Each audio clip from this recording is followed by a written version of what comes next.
Happy Sunday అందరికీ. ఈరోజు మా ఇంట్లో ప్రాన్స్ స్పెషల్ అనమాట. ప్రాన్స్ని నేను నీట్గా క్లీన్ చేసి పెట్టుకున్నాను, నరాలన్నీ తీసి. ప్రాన్స్ అలా ఉన్నాయి ఏంటి అని అనుకోకండి, కింగ్ ప్రాన్స్ అనమాట. నేను హాఫ్ చేసుకున్నాను. ఫస్ట్ ప్యాన్లో ఆయిల్ వేసి అందులో ప్రాన్స్ వేసి కొంచెం పసుపు ఉప్పు వేసి అదంతా వాటర్ ఇంకిపోయేదాకా ఫ్రై చేసుకోవాలన్నమాట. చూడండి నేను చేసుకున్నట్టు.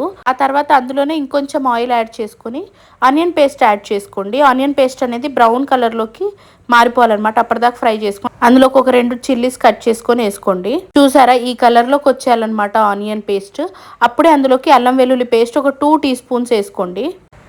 ఆ అల్లం వెల్లుల్లి పేస్ట్ మొత్తం పచ్చివాసన పోయేదాకా మంచిగా ఫ్రై చేసుకోవాలి. అందులోకి పసుపు ఉప్పు కారం అన్నీ యాడ్ చేసుకొని మంచిగా కలుపుకోవాలన్నమాట. అందులోకి మనం ఇందాక ఫ్రై చేసి పెట్టుకున్న ప్రాన్స్ని కూడా యాడ్ చేసుకోవాలి.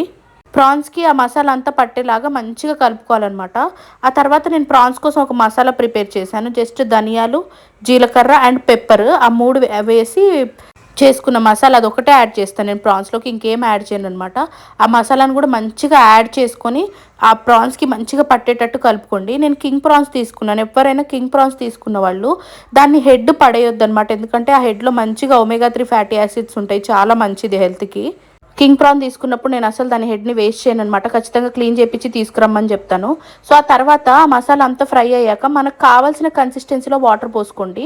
నేను నియర్లీ ఒక 250 ml ఆఫ్ వాటర్ పోసుకున్నాను అనమాట. ఆ వాటర్ పోసుకున్నాక ఇలా ఆయిల్ పైకి తేలేదాకా దాన్ని మంచిగా కుక్ చేసుకోవాలి. అందులోకి ఆ తర్వాత కొత్తిమీర యాడ్ చేసుకుంటే టేస్టీ ప్రాన్స్ కర్రీ రెడీ.